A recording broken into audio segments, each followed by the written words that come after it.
What's up everybody, Stone from Stick on the Ice here, and welcome back to another video. Today I've put every NHL captain onto one team and we're going to see if they're able to break the all-time win record. As you know, not every NHL team has a captain, so what I did for any team that doesn't have a captain is I picked the best fit player for this team. A good example of this would be our two goalies, Jacob Markstrom and STAMKOS. Since no goalies are captains and the Flames and Rangers don't currently have a captain, these two pickups make the most sense for this team. So I'm going to go ahead and simulate the next 3 seasons to see how many Stanley Cups this team can win and if they can break the all-time win record. So comment down below, do you think this team will break the record and how many cups will they win? When the first season came to an end, the captains are dominating the league. And yes, I did name this team the Cowtown Captains. I think it's a pretty good name. Anyways, the captains are finishing with a record-breaking 66, 12, and 14 record. Leading the team in scoring was the grade 8 Alexander Ovechkin, who's potting 49 goals along with 43 helpers for 92 points. Coming in second was the captain of the captains and Connor McDavid, who's potting 31 goals alongside 59 assists for 90 points. And rounding out the top 3 is going to be Steven Stamkos with 74 points. Looking at the playoff picture and knowing what type of season this team just had, it's Stanley Cup or bust. Realistically, this team should probably sweep the playoffs.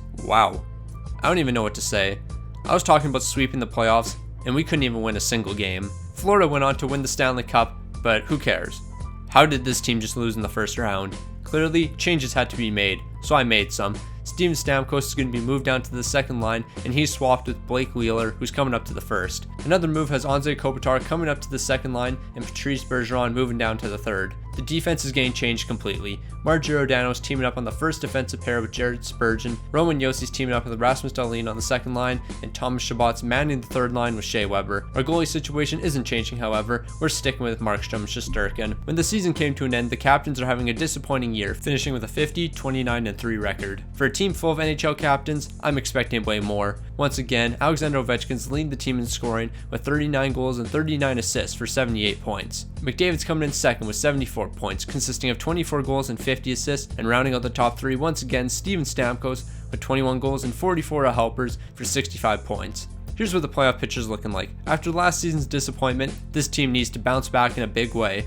And that's exactly what they did, as the captains go on to defeat the New Jersey Devils in 5 games, and they became Stanley Cup champions with Anze Kopitar taking home the Conn Smythe. Heading into our third and final season, it's time to make some very smart decisions. And when I say smart decisions, I mean change up all our forward and defensive lines. How could that possibly backfire on us? When our final season came to an end, the Cowtown Captains are finishing at the top of the league with a 55, 20, and 7 record. Helping lead this team to a fantastic record was Connor McDavid, who was scoring 38 goals and 56 assists for 94 points.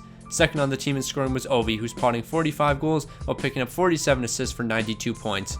And rounding out the top 3 is going to be Mark Stone, who's recording 31 goals and 51 assists for 82 points. So here's what the playoff picture is looking like. Obviously, this team has all the talent in the world, so a repeat is very possible. But sometimes talent isn't enough, and the captains are falling in the first round to the Minnesota Wild. You hate to see it, you really do. If you enjoyed this video, I definitely recommend checking the one out on screen, and if you haven't already, make sure to drop a like and subscribe.